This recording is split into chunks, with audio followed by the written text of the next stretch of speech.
I'm Mike Rollins from Amphenol. I'm an SI engineering manager for the I/O group. So today I'm demonstrating the QSFP DD OverPass and cable assembly solution for 112 gigabits. This demonstration shows 112 gigabit performance using Cadence microchip, and it is currently running at 7e to the minus 7 bit error rate. So that's hitting the target that we want to have. So the demo includes the microLinkOVER board attach. It's a shiny connector here, and a 32 gauge twin-ax cable, and that's attached to the QSFP DD OverPass connector.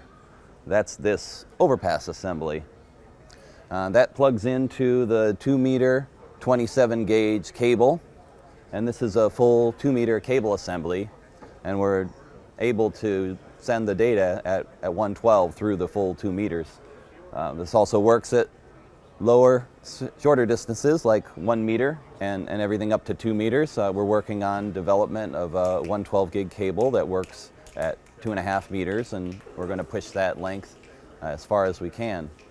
So the Cadence chip is driving the transmitter and the receiver, and it has all the PAM4 settings, the transmit settings, the receiver settings, CTLE and FFE and DFE and so forth. So this entire link is running right now. It's a live link, and there's some metrics and data on the laptop. So this is a joint demo with Cadence. So Amphenol and Cadence work together to develop this channel.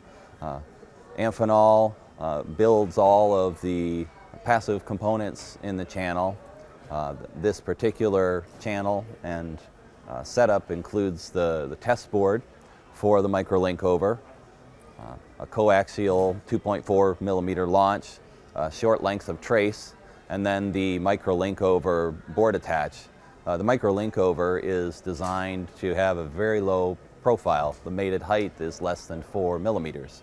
So it's designed to fit underneath a typical heat sink that's on top of the chip for cooling.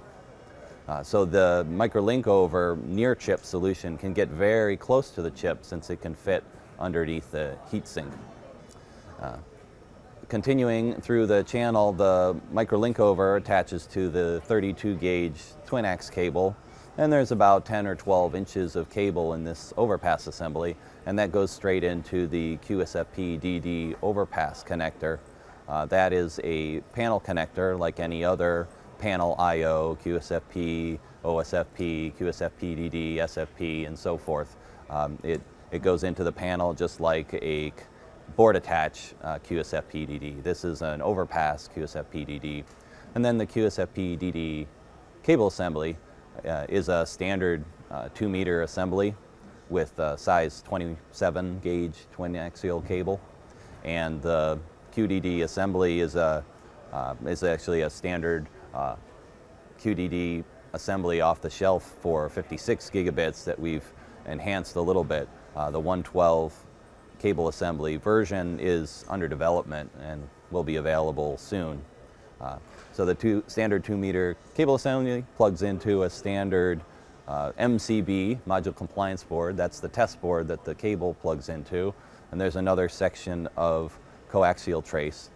That test board has the QSFP DD surface mount connector. So that's a standard board attach QSFP DD. And that connects to the trace, and then the trace goes to another 2.4 coaxial connector. From the coax connectors, there are short jumper cables to the Cadence test board.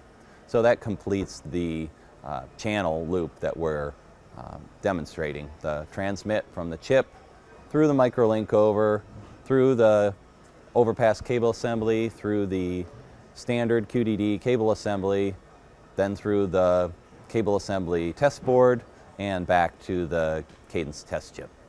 So if you're interested in more information, go to Amphenol website. Thank you.